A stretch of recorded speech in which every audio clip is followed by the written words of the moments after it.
뉴스를 조금 더 쉽고 자세히 그리고 친절하게 알려드립니다. 뉴스 콕콕 순서입니다. 올해 장마가 지난달 25일부터 시작됐습니다. 보통 우리나라에서는 6월 말부터 7월 말까지를 장마철이라고 부르고 있죠. 장마는 북쪽으로 세력을 확장하려는 고온다습한 북태평양 고기압과 북쪽의 차고 습한 성질의 오호츠크해 고기압이나 대륙성 고기압 사이에 형성된 전선이 우리나라에 걸친 상황을 말합니다. 이 강력한 두 공기덩어리가 물러텀 없이 팽팽하게 힘을 겨루면 그 사이에 기압골이 형성되면서 이 기간 지속적으로 흐리고 비가 오게 됩니다. 이 전선대는 7월 말쯤 만주 부근으로 북상하면서 비로소 장마는 끝이 나게 되죠. 여기까지가 우리가 이미 알고 있는 장마의 기본 패턴입니다.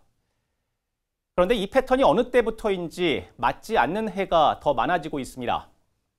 장마 기간 비가 소강 상태를 보이다 오히려 끝난 후에 더 많은 비가 내리기도 하고요. 장마 기간 중에도 짧은 시간 엄청난 집중호우를 퍼붓다가도 언제 그랬냐는 듯 하늘이 거치고 무더위가 이어집니다. 야간에는 게릴라성 폭우도 잦습니다.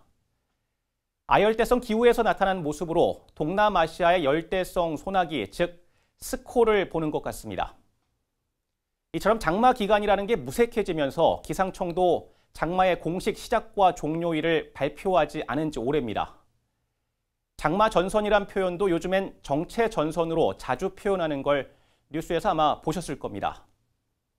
실제 지난 4월 열린 기상학회 학술대회에서는 장마라는 단어 사용을 자제하자는 의견이 나오기도 했습니다.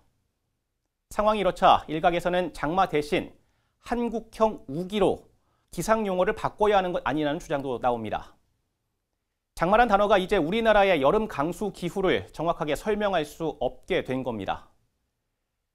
지난해 10월 기상청에서 발간한 장마 백서 2022에 따르면 시간당 30mm 이상 쏟아지는 집중호우의 빈도가 지난 1970년에서 1990년 대비 최근 20년간 20% 증가한 것으로 나타났습니다. 때문에 앞으로는 대응 방식도 변화해야 한다는 목소리가 힘을 얻습니다.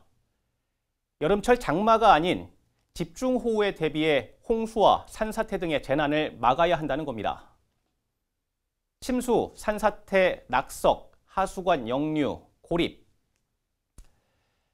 올여름 집중호우로 인해 전북 지역에서 발생한 피해 사진들입니다. 정확한 피해 규모는 장마, 아니 이번 한국형 우기가 끝난 후에나 집계될 것으로 보입니다. 조선 전기의 과학자 장영실이 만든 발명품 수표입니다.